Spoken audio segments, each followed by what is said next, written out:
Hey guys, welcome to day 13 of Veganuary. For today's video, I'm going to be talking about ditching dairy. I know that this is a big part of making the vegan transition, of moving away from the dairy products so that you can actually be vegan. For many people, they have been vegetarian or plant-based, and making this transition away from dairy is key.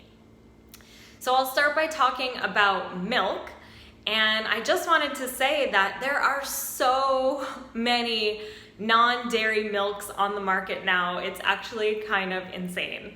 So there are macadamia milks, almond milks, coconut milks, oat milks, rice milks, soy milks. There's even banana milk, and there's hemp milk.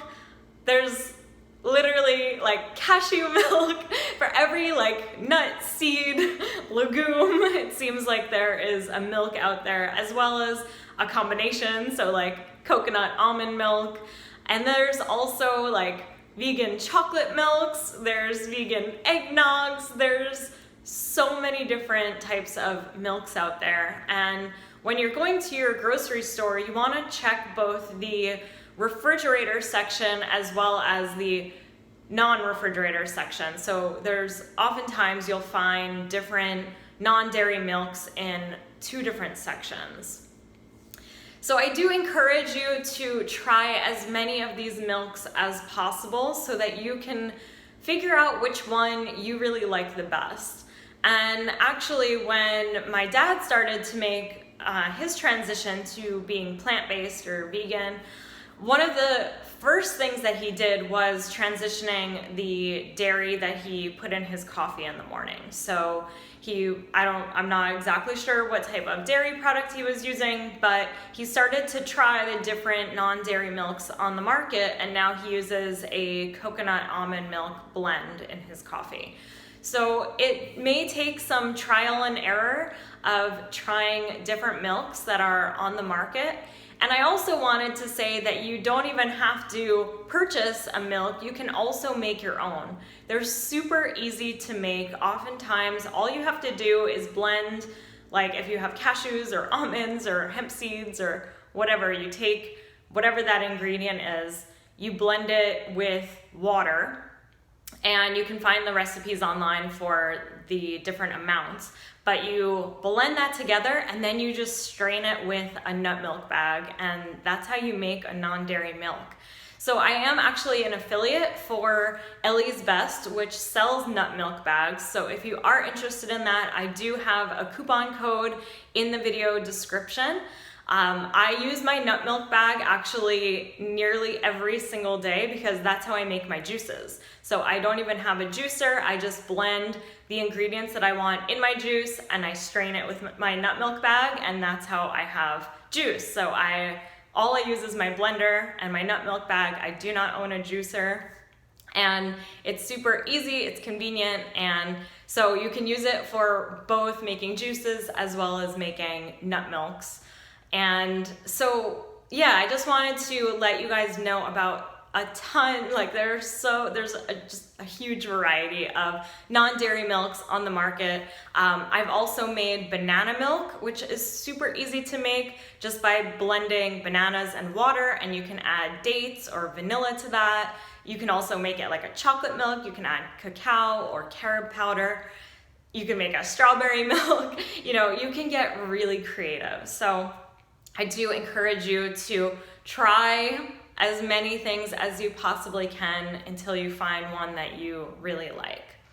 Now, I know that transitioning to the non-dairy milks might be a little bit easier than transitioning to from your cheese products to your non-dairy cheeses. I know that one of the most challenging things in going vegan or transitioning to veganism or going from vegetarian to vegan is cheese. People have a cheese addiction, and that's actually because cheese contains a casomorphin. I think that's how you pronounce it, and that's what it's called, which makes it highly addictive. So cheese has addictive chemicals in it, that make it so that it's like a dopamine. It makes us it soothes us, it makes us very calm, just like other basically drugs that are available, you know? So it's like a drug. And that is why we have become highly addicted to cheese. So I totally understand if you have a cheese addiction. I definitely had one. I remember nearly every single meal I used to eat had cheese in it, which is crazy. But I was vegetarian for a really long time, and I was a cheese fiend, a cheese addict. I remember having cheese on everything. But when I was starting to make a transition, so I was living in LA, and so as you guys know from my first video from Veganuary, which I will include in the video description, when I first tried to go vegan, I was living in Montreal, and that's a very meat and dairy heavy city. Like meat and cheese, like wine and cheese is really common in Montreal. But then I moved from Montreal to LA, and I knew that by moving to LA, I would be able to make a plant-based or vegan transition. And I started to keep like a plant-based home. So I would buy cheese once in a while, but I started to really try as many of the vegan cheeses as possible. So I was getting familiar with the flavors. I was getting to try the different kinds that were available on the market, because it was years after I had tried going vegan the first time. And so I was already making the transition to being plant-based and vegan before I ever really made a conscious decision, and before I officially announced my veganism and declared that I was vegan.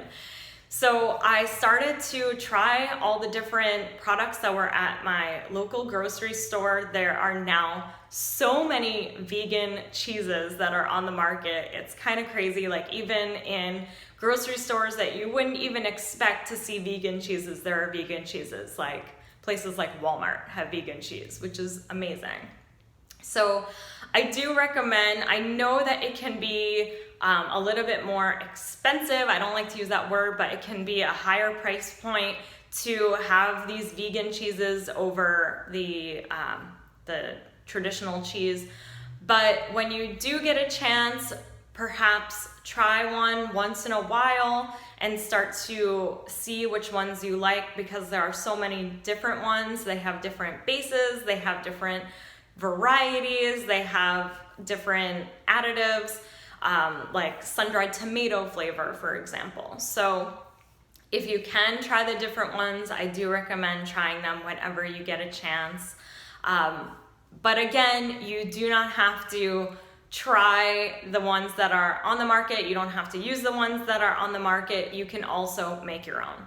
So for any situation, if there is one that's already prepared and in a box, whether it's the non-dairy milk or the non-dairy cheese, they're gonna be less healthy, right? They are gonna be processed if you're getting the ones that are already made typically. There are some that might be they might not have like some added chemicals and stuff, but for the most part, they may not be healthy, or they may not be as healthy as if you make your own. But they are a great transition product, and they are great for when you are starting out, and they're great for when you're overcoming the addiction or you're just making that transition. But if you do want to make your own, there are so many different amazing recipes that are available. There are vegan cheeses that are made with cashews, with almonds, hemp seeds, with potatoes and carrots.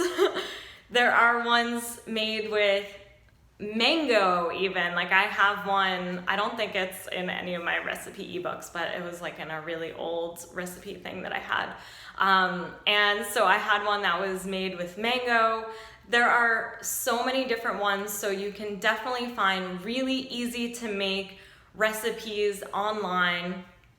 And I did want to say that one of the most magical products that is on the market is nutritional yeast. So nutritional yeast is also known as vegan fairy dust or vegan pixie dust. It definitely is like a magical source of creating a cheese flavor. A lot of vegan cheeses, whether it's the ones that you make at home or the ones that you will buy in the store, or even if you go out to a restaurant, a lot of those will have nutritional yeast in them. Don't ask me what nutritional yeast is. You can definitely do your research on that. But it does have like a nutty, cheesy flavor, and you don't even have to blend it or mix it with other things. A lot of people just sprinkle it onto whatever they're having to give it that nutty or cheesy flavor. So I did want to talk about the different options that you have when you are ditching dairy and you are making that transition to your non-dairy, like vegan alternatives. And you just have a lot of options out there. I also wanted to say, like, to be patient with yourself, because addictions are real, you know? And so if you kind of find yourself going back to your traditional cheeses or something at certain points in time, like, be easy on yourself, you know? Like, very soon after I had officially announced my veganism, I was working in an office at the time, and my boss had bought pizza for everyone. And I really hadn't been prepared. I was hungry, and I did eat the pizza, and I really didn't beat myself up over it. I knew it was a one-time thing. I knew that after that, I actually told one of my coworkers, and I ended up telling my boss that I had gone vegan, and so I knew that that wouldn't happen again. So the next time my boss ordered pizza, he did order one without cheese, which was actually perfect because he preferred one without cheese as well. So, like, just know that if you communicate with people and you become really strong in what you want and you voice it to people, and you can say it with love and kindness, and you don't have to say it in any type of angry way, that you can make the transition away from the traditional cheeses. You can ditch dairy. It is totally possible. There are so many products, so many recipes that are available, and I do encourage you to try what works for you. So I hope you guys found this video helpful. I'd love to know your comments and questions in the comments section down below, and I will see you guys in the next video. I love you guys. See you soon. Bye.